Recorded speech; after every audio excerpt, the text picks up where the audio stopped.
All right, everybody, we are back with our second half of our section on learning theory.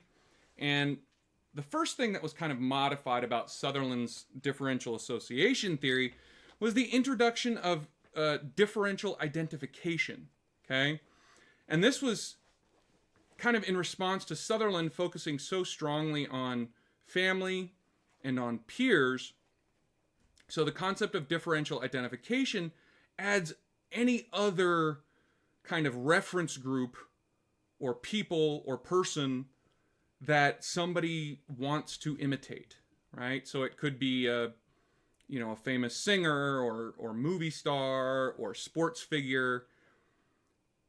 And if someone sees their idol, even if they've never actually met in real life, but if somebody sees their favorite sports star do something, that is going to kind of teach them that that's normal or expected or even beneficial and wanted and good behavior, right?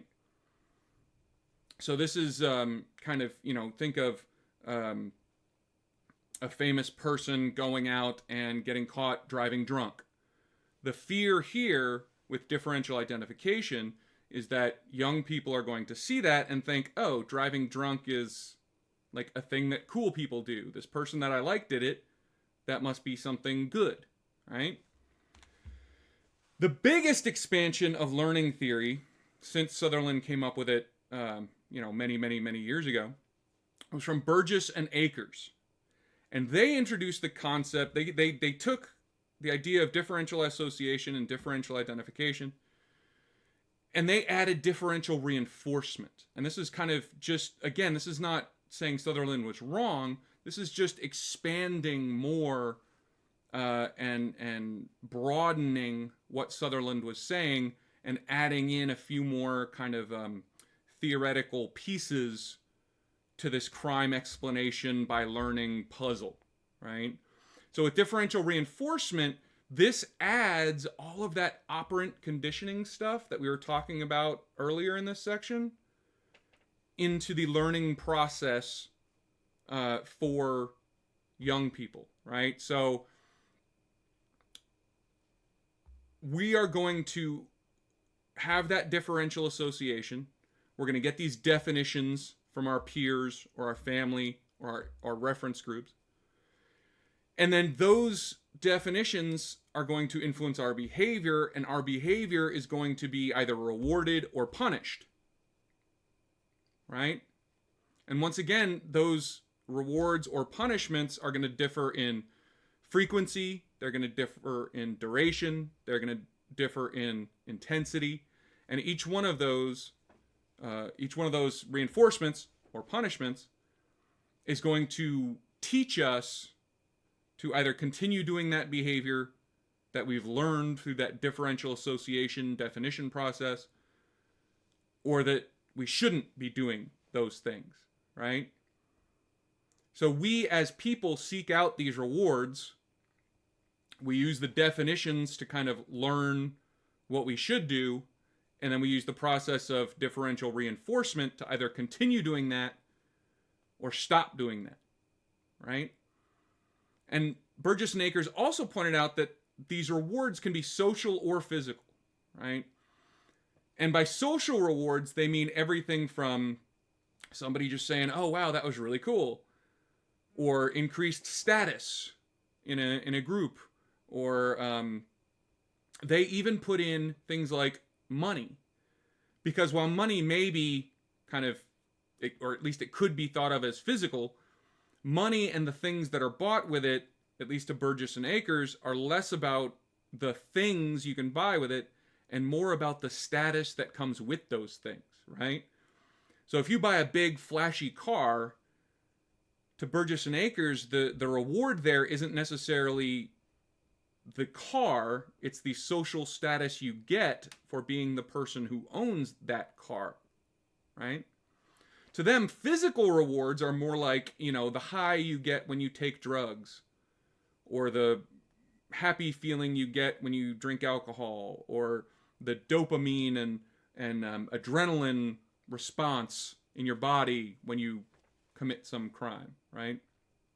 But either one of those can either reinforce criminal behavior or punish criminal behavior, or reinforce law-abiding behavior or punish law-abiding behavior, depending on who you're associating with, who your peers are, who all of the people kind of spending time around you are. That's going to differentiate how much reinforcement you get, how intense and long-lasting that reinforcement is, and in which kind of direction it's pushing you, right? Is it pushing you towards committing more crime, more deviance, or is it pushing you towards law-abiding, conforming behavior, right? Now, another major kind of expansion of this was this guy Bandura in the 70s. Bandura comes along and does this really interesting experiment where essentially there's like a room.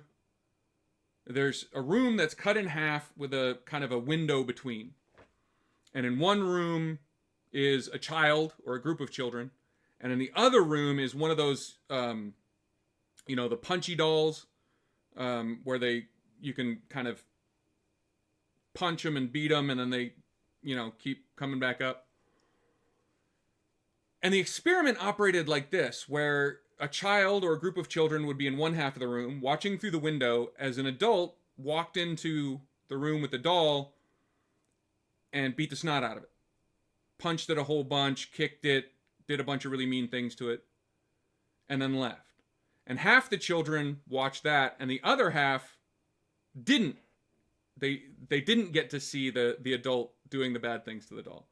And then the children, after they either watched the adult hit the doll or not, went into the room with the doll, and the researchers marked how often those children kind of were physically aggressive with that doll, right? And they found that the group that watched the adult do it were much, much, much more aggressive with that doll than the control group that didn't watch the adult do that thing. And there was no direct learning here. There was no conditioning. There were no rewards, no punishments, right? But apparently these children learned just by watching and then imitating the adult action, right? Kind of coupled along with this is the idea of vicarious reinforcement, right? If you watch somebody do something and then get rewarded for it, even though that conditioning didn't happen with you, it still reinforces that definition. It still will reinforce that behavior in you, even though you're not the one that got rewarded or punished for it. You are still being vicariously reinforced by watching somebody else receive a reinforcement for their behavior, right? So all of this is about learning, and all of this is about how we kind of model our behavior based on those around us, and we are going to continue modeling that if we get rewarded for it, and cease modeling that if we get punished for it, right? Now, learning theory has probably, of all the theories we're going to talk about in this entire course, learning theory has been tested more than probably any of the others.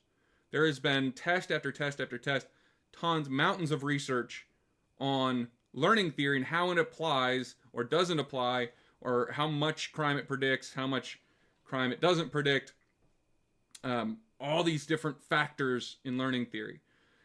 And it's gotten pretty good support, right? Nowhere near, it doesn't come close to explaining 100% of the crime 100% of the time, but it has really solid levels of empirical support. And the good thing is, this learning theory, it seems to explain lots of different kinds of crime.